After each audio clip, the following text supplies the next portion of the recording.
After years of anticipation, the Final Fantasy VII Remake is finally here. We here at TBS are all massive fans of the series and couldn't be more excited. So we thought it might be a fun idea to make a tier list for the party members from the original Final Fantasy VII. We'll be focusing on the character's endgame utility. Due to the flexible materia system, just about any character can fulfill any role, so what we'll mainly be focusing on are unique endgame weapons, limit breaks, and stats at level 99. For anyone who hasn't played the original, we'll also be avoiding spoilers as much as we can. It has to be stated though that Final Fantasy VII is by no stretch of the imagination a difficult game, and by the end you can pretty much cakewalk any battle with some of the ludicrously powerful materia in your possession, aside from maybe 2 secret bosses that are entirely optional. In any case, Final Fantasy VII is designed so that you can use whichever party member you want, and you should. This video is really just a bit of fun. With all that said, let our resident RPG expert, Dan Silvia, take you through tiers for non-fighting games, Final Fantasy VII Edition. Expert. I'm not an expert, I'm just a weeb. Anyway, let's start from the bottom and work our way to the top.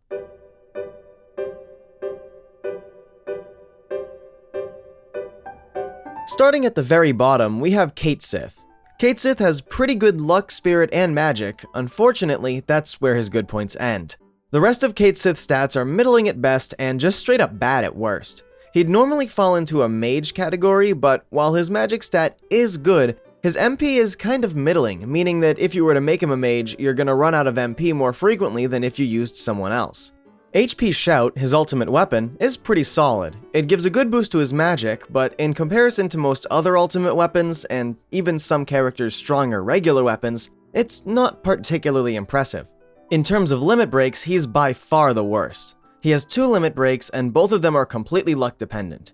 Dice deals a random amount of damage to a single target, and slots, which in some situations can produce something beneficial, is more likely to give you something you don't want or need, or even just blow up your entire party. Due to the extremely random nature of his limit breaks, they fall squarely into the category of not worth it. Cait Sith is a character whose only unique trait is randomness, which, while fun, isn't very, good. Looking past his limit breaks, as mentioned earlier, he falls into a sort of mage category, in which he's okay, I guess. But with his middling stats, lacking weapons, and bad limit breaks, other characters can just do what he does better.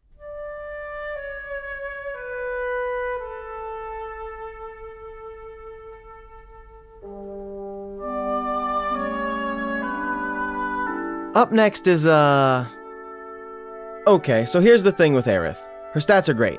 Her magic, spirit, and MP are all the best in the game, and she's also got some pretty alright luck and dexterity.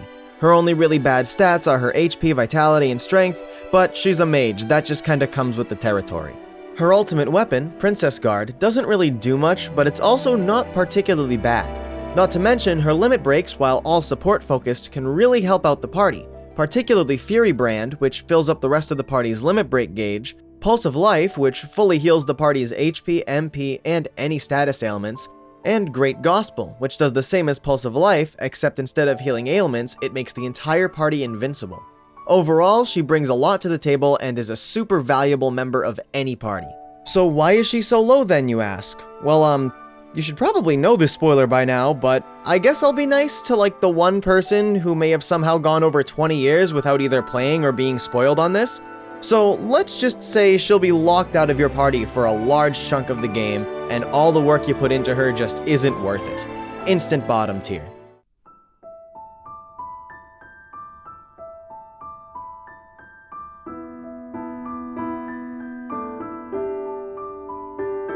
At the bottom of C tier, we've got Red 13. Red 13 is really great when you first get him. He has very clear strengths without any particular weaknesses.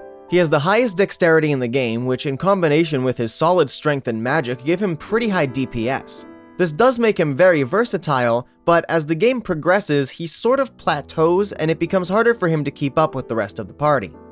His ultimate weapon, Limited Moon, has really good stats and scales with how full his MP gauge is.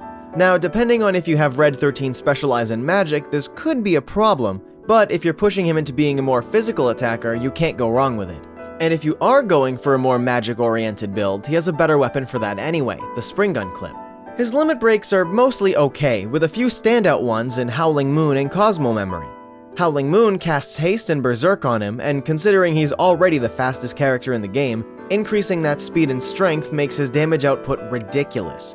Cosmo Memory is also good, but nothing particularly special in comparison to other final limit breaks.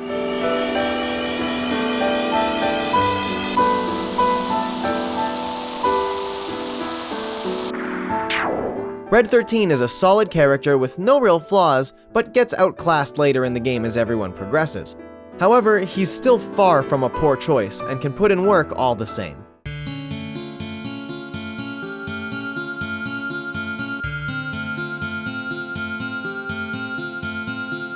Up next, at the top of C tier, is Vincent. Vincent is a mixed bag. His magic, spirit, luck, and MP are all very high, making him a good choice as a replacement mage after Aerith is gone. Though, oddly enough, despite his ability to transform into terrifying, destructive monsters, he's somehow the squishiest character in the game. This, however, is circumvented a little bit by the fact that not only does he cast magic, but his weapons are long range, meaning he can hang out in the back row and take less damage. His ultimate weapon, Death Penalty, is very awkward, however. Its strength is determined by how many killing blows Vincent has gotten throughout the game. So, if you happen to use him a lot, it ends up being pretty alright.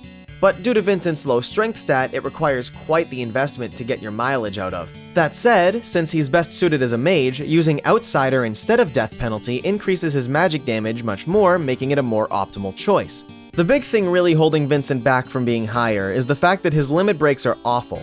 All of his limit breaks force the player to lose complete control over him, which, if these limit breaks were temporary, wouldn't be too big of a deal. But they last the entire fight, and ignore offensive materia, turning something that would be a few turns of high damage into an entire fight with 2 party members and an NPC. This all said, he's still the best magic user you can take to late game aside from Cloud, and despite his limit breaks being trash, he has Gigadunk and Satan Slam, and if those aren't the best attack names I've ever heard in an RPG, then I don't know what is.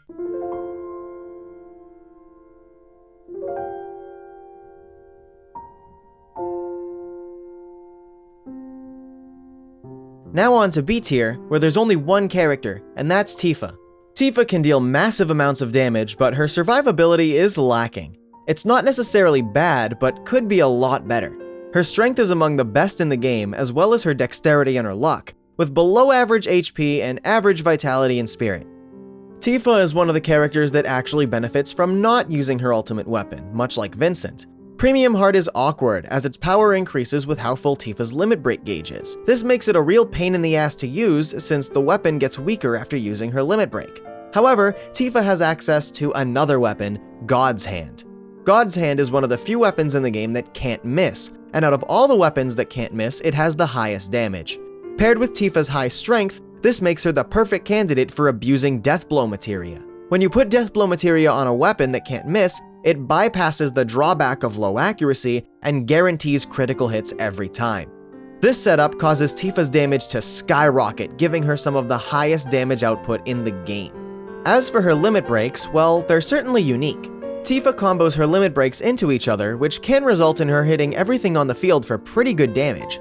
But they're dependent on your results in the slot machine prior to it happening, which makes them less consistent. The fact that her limit breaks all combo into each other and each do more or less the same thing for different damage values also takes away from a lot of her potential versatility. This makes them simply okay. Overall, she's a very specialized character, and outside of that specialty she has limited use. That said, she's really, really good at hitting things, and that's good enough to put her in B tier.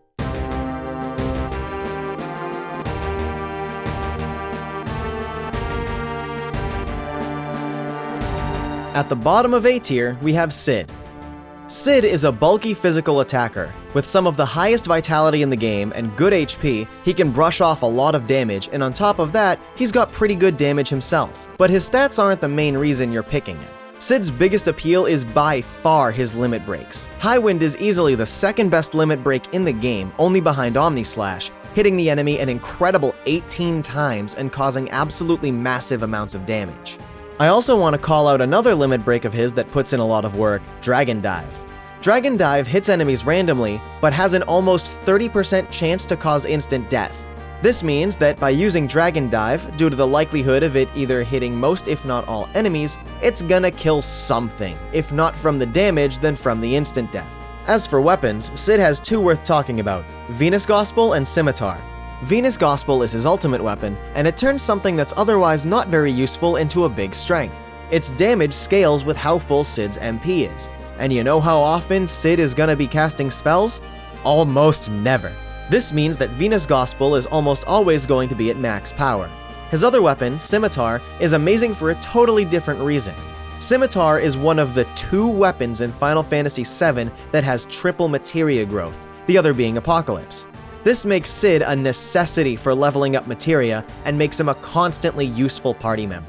Cid is a character that brings a lot of great things to the table. Great attacks, good bulk, one of the best limit breaks in the game, and 2 amazing weapons that each provide different utility. He's a great pick for any team.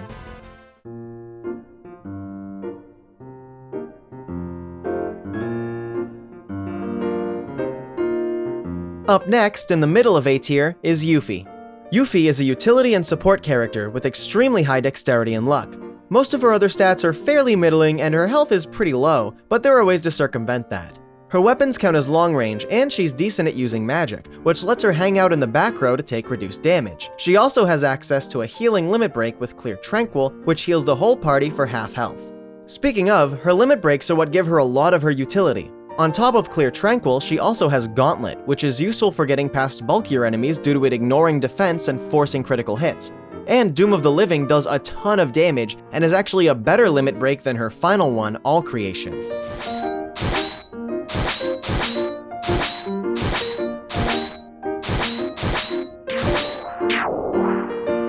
Yuffie also gets a variety of weapons with different properties. Rising Sun has the highest damage of any weapon with double materia growth, making her great for leveling materia.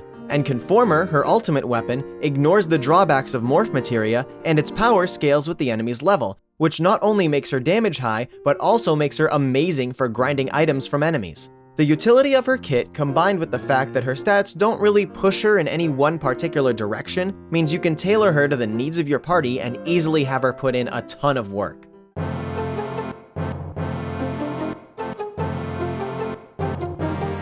Rounding out the top of A tier is the best tank in the game and my personal favorite character in Final Fantasy VII, Barret. Barret's HP and Vitality are by far the best in the game, with his strength being second best. This, combined with the fact that all of his best weapons are long range, makes him a perfect candidate for the back row, where the damage he takes is reduced even further. Give him the cover and counterattack materia, and you've got an unbreakable wall that can soak up a ton of hits while protecting the other party members. Not to mention, he can swing back for some incredible damage too. His ultimate weapon, Missing Score, is also amazing, with its power increasing depending on how much AP is on the materia equipped to it. So the higher level materia on it, the higher damage it has, which gives it ridiculously high potential for dealing absurd amounts of damage with the right materia setup. Barret's limit breaks are also really good. Anger Max and Catastrophe both hit enemies a ton of times for a ton of damage, and Satellite Beam can be used to easily wipe out a field of weakened enemies. Barret is easily one of the strongest characters in the game, and every party is better with him on it.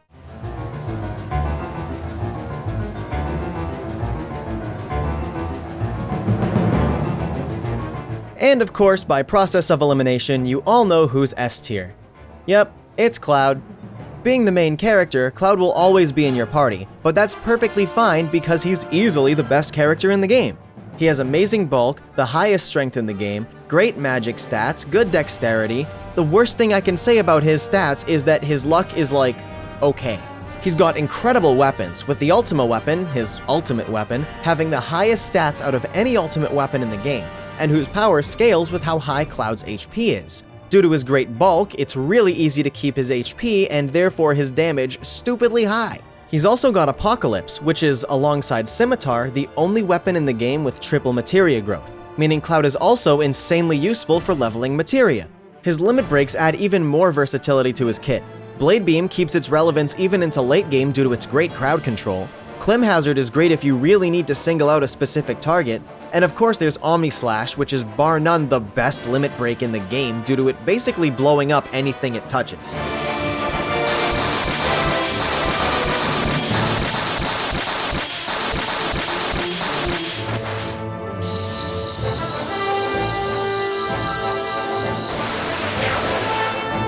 Cloud can do whatever you want him to and is very good at everything he does. The fact that you're forced to run him doesn't matter because even if you weren't forced, you'd want to run him anyway because he's just that good. Well, that about wraps it up, so here's the finished list. Hope you enjoyed it. Remember, this is all just for fun. Run whoever you want. One of the best parts of Final Fantasy VII, and RPGs in general, is making cool builds for characters and doing wacky stuff with them. Also, shout out to the website jagged.com. It made my life so much easier when it came to researching this video, and you should totally check out their guides when you get the chance. Thank you so much for watching. We hope you're enjoying Final Fantasy VII Remake as much as we are. And if you haven't already, please try out the original.